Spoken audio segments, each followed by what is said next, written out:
Coach at Arizona, Cullen Carroll. How are you? Good, brother. Good to see you. Welcome.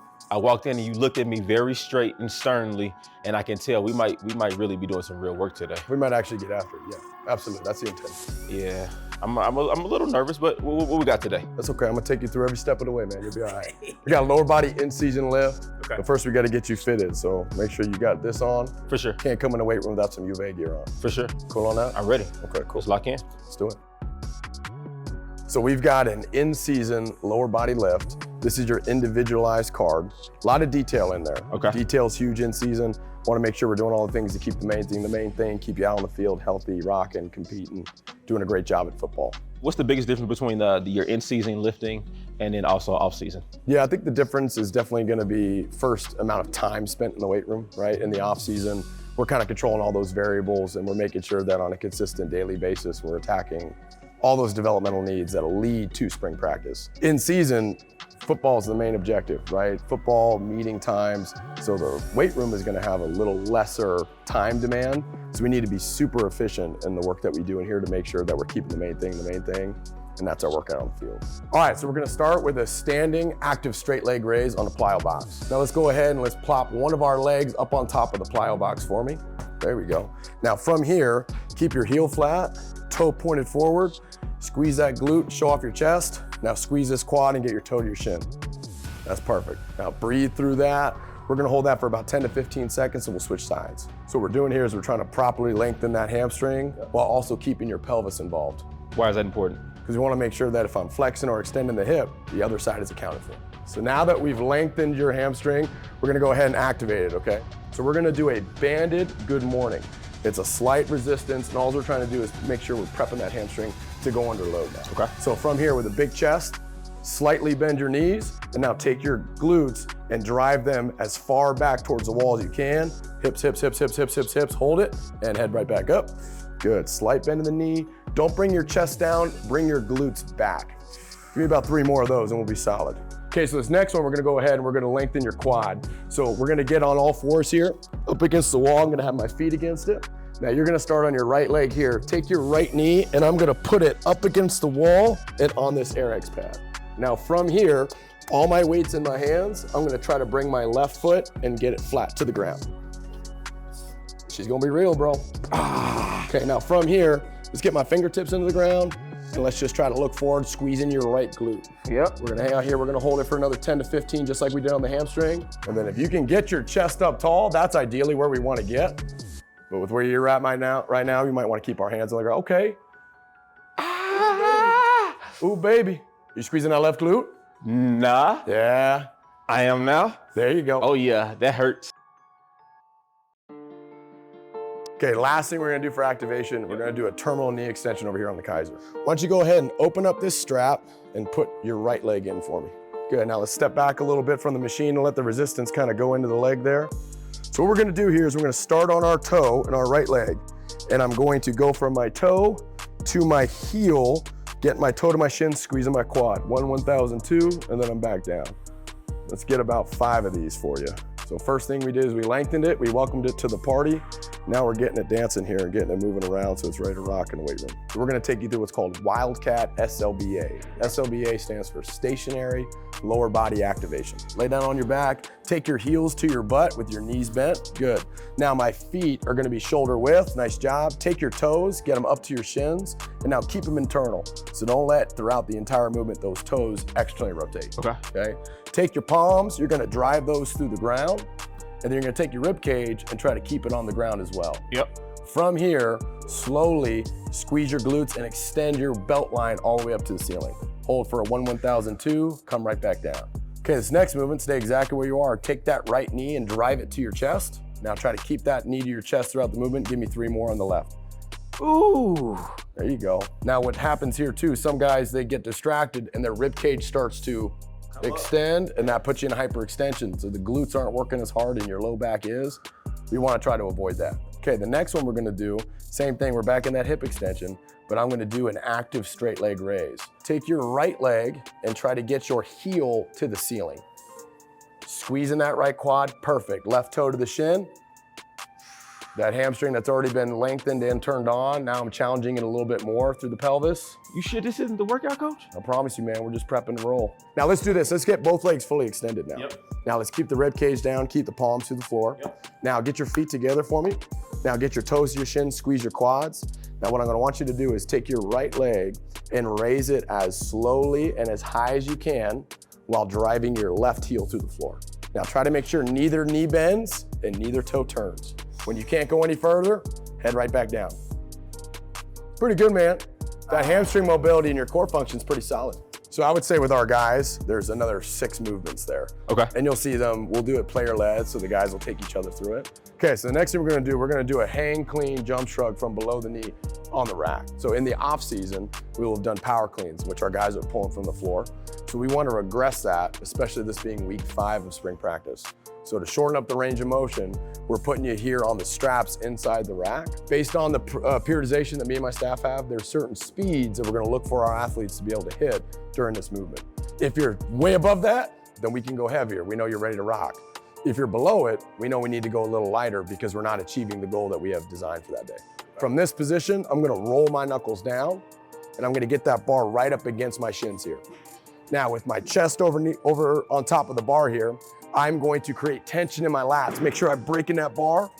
Now, when you're ready to rock, you're gonna drive your feet to the ground and take your hips to the bar as you take your shoulders up to the ceiling. Drive those feet to the ground. Boom, there we go. 1, 5, 2, let's hit it again. Keep your feet underneath your hips. Good, tension, rock. So after you just hit your set on that hang clean jump shrug, right? You're gonna come over here and you're gonna do a dead bug with the Dynamax ball. Keep your left hand and your right knee on the ball. Let's extend that hand overhead. Let's extend this leg down, perfect. Squeeze this quad, take the chin to the sky still, course through the ground, knees to the hand, hand to the knee, and then you're back to home. 5 more seconds here, right? We're gonna hold all 4 up. Oh no, this hurts, coach. I know. Now let's go ahead and switch it up. These 2 stay on the ball. Your left hand and your right leg, go ahead. I can't even think anymore. You're all right, squeeze that right quad. That's why you got me. Tuck the chin up here, get that belly button to the floor, more tension, don't let me take it. Nice job, and then finish the job. You got 5 more seconds here. Good, toes to the shins, chin is up. Don't let me take the ball, and relax. Nice job, Leland. So now your core is fired up and we're ready to get underneath this barbell. Okay, so the next movement we got is a hand-supported safety bar squat with chains. Gonna go ahead and get underneath the barbell, stand up just like you would on a typical back squat. You're only gonna take a step back here because your hands are involved with the equipment, right? Yep. Get into your squat stance, toes are pointed out slightly. Yep. Now let's go ahead and get as much range of motion as you can down at the bottom of the movement. And then you're gonna drive out and be violent at the top. Solid. Okay, so the next thing we're gonna do, we're gonna pair this with our squat movement, our major movement of the day, is we're gonna do an external rotator stretch on a flat bench. Okay. So what you're gonna do here is you're gonna go ahead and take one ankle and make sure the outside of it's flat. Good, now you're gonna try to get your right shin flat to the bench as you bring your left knee down to that AirX pad. You want your knee into the ground, just like we did on that ASLR earlier. You want your pelvis involved while you're trying to get a hip mobility drill done. Now from here, let's go ahead and try to create some posture while still keeping your rib cage down, keeping your eyes straight forward. Check me out. What we're gonna do here with the LANDMINE RDL, so your feet are gonna be together, bend your knees and go down and pick it up safely for me. Now from here, make sure that right hand is in your right hip. Perfect. Now take your left leg, get a slight bend in that left knee. Now take your right leg and squeeze your right quad and get that heel as high and as far away from your body as you can.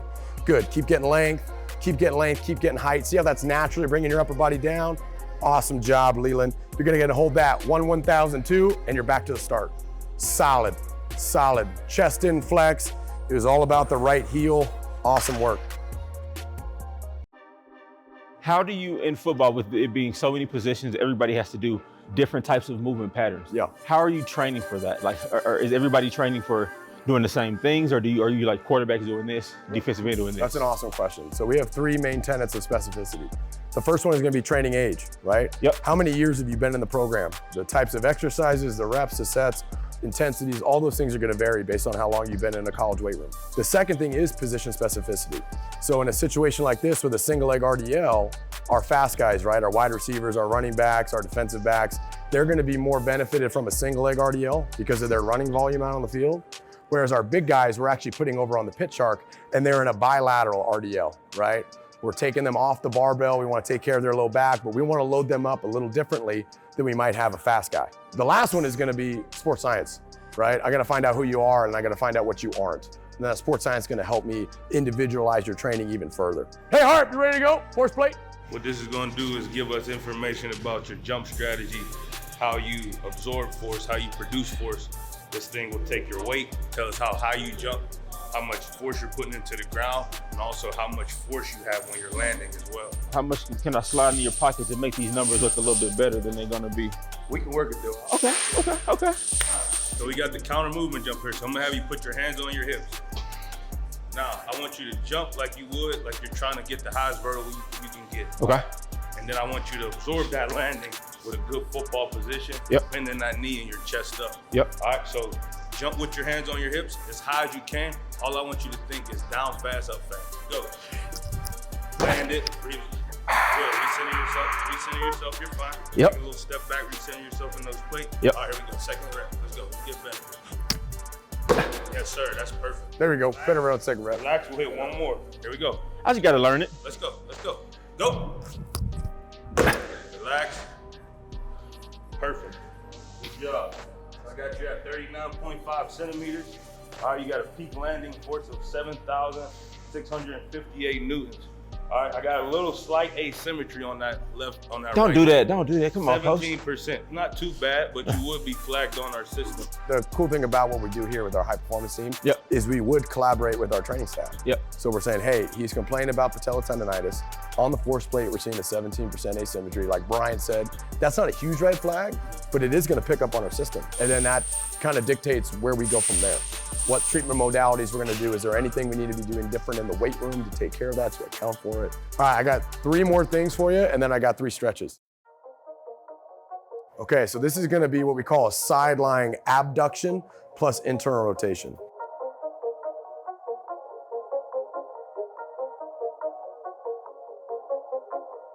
It's critical in football that we protect the muscles of the neck, not only to prevent injury in the neck, but also to prevent concussions. If those stabilizers in the neck are ready to fire when there is contact, it's gonna put you in a much safer position. Okay, the last one we got, we're gonna grab a 30-pound dumbbell, and we're gonna head over here to these pit sharks, and we're gonna do a heel raise. Okay, so to finish it up, you're always gonna walk out of here with some mobility circuit. So the first thing we're gonna do is called a quadruped adduction on bench. The big thing here is having your knee and ankle in contact with the bench, right? Trying to create some anchor points so you can really put that left groin on an island. All right, let's go finish up on that ASLR and that quad stretch. Take that rib cage down, right glute squeeze. Yep. Awesome. Look, you got better already. First rep, you learned. Second rep, you got better. Second rep, I dominated. Stop playing with me. This is objective improvement. Objective improvement. And relax. All right, Coach, well, I think I feel good. My quad is literally shaking as you're talking. Yeah, there we go. But we're locked in. I appreciate your time and Appreciate you, bro. go Wildcats. Bear down, man. Yes, Go sir. Wildcats.